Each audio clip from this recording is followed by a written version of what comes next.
Et Weah qui a parfaitement manœuvré pour passer Lagonidis.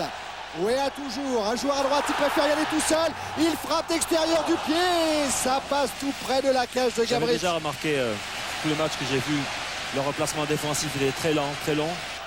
Mais quelle action spectaculaire, individuelle certes, mais quand on s'appelle Georges Weah, on peut se permettre avec petit pont sur Avos et seule la frappe n'est pas au niveau de toute l'action individuelle. Quel dommage. Le ballon qui est parisien maintenant avec Ginola. Guérin, frappe de Guérin, avec un rebond.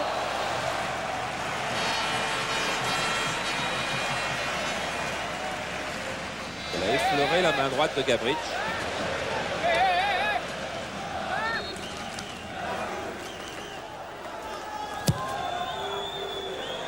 Avec une tête de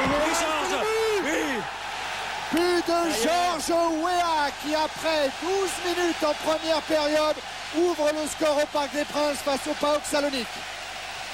Et oui, Joël Baz venait de vous le dire, Gabric sur les balles hautes ne se sent pas très fort, alors il n'est pas sorti. Et si on ne sort pas quand on joue face au PSG, on s'expose à de gros risques car il y a des joueurs de tête. Et il y a de bons joueurs de tête et c'est une équipe très puissante. Alors regardez, corner de Le Guen. Ricardo est là, c'est derrière lui que ça se passe, c'est du côté de Weah et pleine lucarne. En plus, il n'est pas malheureux parce qu'il apprend avec le sommet du crâne. Mais il y a beaucoup de blancs qui sont capables de sauter. Regardez, il n'y a que Alexeyou qui saute. C'est le seul noir qui saute et qui peut être à la hauteur de... Le seul maillot noir qui peut être à la hauteur de Georges Weah. Paris Saint-Germain là qui a le ballon. Toujours avec Jean-Luc Sassus qui a été décalé. Tête de Calderaro dans reprise de Guérin. Oh, il était resté immobile, Gabric.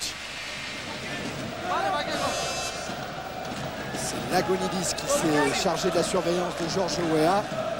Sur le corner de Le Guen, Weah qui met encore sa tête et qui met le deuxième but. 2-0 pour le PSG. Bien joué, Georges. Et regardez-le, Georges Weah et Arthur Georges qui a bondi de son banc aussi. Le jeu aérien et la puissance athlétique des Parisiens, déjà en championnat de France, elle est impressionnante, mais face à une équipe qui ne saute pas.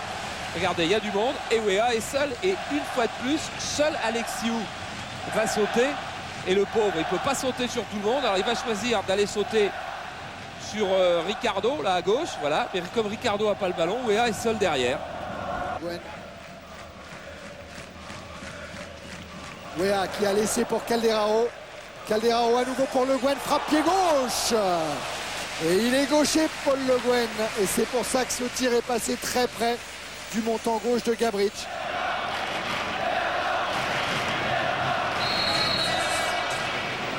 Là-bas, pour la première fois, peut-être solliciter un ballon avec rebond. C'était un tir de Lagonidis. Guérin avec Ginola. Le Guen qui va provoquer Alexio et servir Calderaro. C'est le petit filet. C'est le petit filet, mais c'est le grand geste. Quelle belle volée du pied extérieur. Ce sera sans doute le dernier geste de cette première mi-temps, mais qu'il était de qualité. Regardez Le Guen qui va chercher au-dessus du dernier défenseur. Et là, Calderaro presque à l'extérieur, même complètement à l'extérieur de notre caméra. Le Guen. Appel de Sassus sur sa droite. Il a préféré jouer en appui sur Fournier. Il a récupéré le ballon. Le Guen, une frappe. Et Gabric qui dévie le ballon au-dessus de la transversale. Là, on va bien le voir. Ballon qui a volé. De la mauvaise main. Ginola. Calderaro. À nouveau Ginola, 1-2, ça va passer. Reprise de Calderaro et arrêt Gabric. Oh, il était sur la trajectoire, Gabric. Le Guen toujours. Ginola qui laisse pour Georges Weah. La frappe de Weah. Et l'arrêt de Tomcic Gabric. Frappe pied gauche.